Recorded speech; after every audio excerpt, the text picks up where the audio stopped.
Think about times when you received positive feedback. What did your leader say and do? How did it make you feel? Now, think about a time you received negative feedback. Were the words used to deliver the message clear and without judgment? Did you take the feedback purposefully, not personally? Giving feedback to the people you coach can be very powerful, and it's extremely important. But many leaders don't receive specific training in this area. Beyond that, there's a wide range of coaching obstacles that can get in the way. I've included a handout with more information about those. To help you improve your feedback skills and your impact as a coach, here are 5 guidelines to follow. First, feedback should be specific. Instead of saying something general like, "I've noticed that you tend to be critical of your coworkers," provide examples. "During the 3 o'clock meeting yesterday, you dismissed Sean's idea, and it seemed like you were uninterested in his perspective. Was that your intent?" Don't assume you know what they're thinking.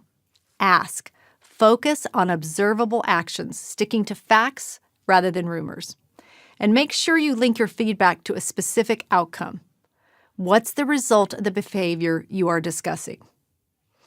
"I heard great things about you from that client this morning. That new weekly follow-up strategy, it's working." The employee changed a behavior, and the result is greater client satisfaction. Be specific and highlight why the behavior matters. Second, feedback should be timely. If it's October and an employee has a huge win or a behavioral problem, that feedback shouldn't wait until the March performance review. They need to know that you, as the leader and coach, notice what's going on, either to celebrate with them or to guide them in making immediate improvements. Don't wait. Third, feedback should be purposeful. Whatever feedback you provide should be focused on helping the employees improve, grow, or develop. Before you deliver suggestions or constructive criticism, ask yourself, what's the purpose of this information? Is it relevant here? Could it make a difference in their performance or ability to reach their goals? By answering those questions before you start providing feedback, you can frame your conversation in a way that feels helpful and targeted, rather than critical or petty. For instance, I'm sharing this with you because I know you want to improve your sales numbers, and I believe this is an important adjustment that can help you do just that. To employees, that approach shows that you care about them and their goals and want to help them, which makes them listen to your message in a very different way. Fourth, feedback should be tactful. It's never easy to deliver negative feedback, but employees can't improve if they don't know what needs to change. Remember to keep the emphasis on the problematic behavior or situation, rather than implying that someone is a bad person. Keep your emotions in check and be careful with your word choices. It also helps if you try to start your sentences with "I" rather than "you" to minimize defensiveness. For example, "I'm concerned about the tone you used with a client on the phone this morning."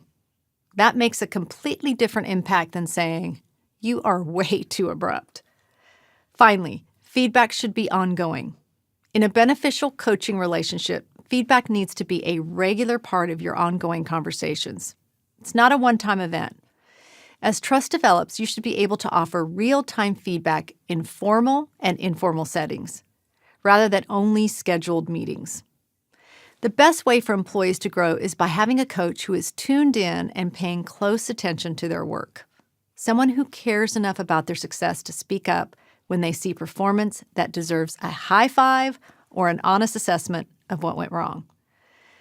When coaches consistently deliver purposeful feedback that is specific, timely, and compassionate, employees will quickly develop the skills they need to accelerate their careers.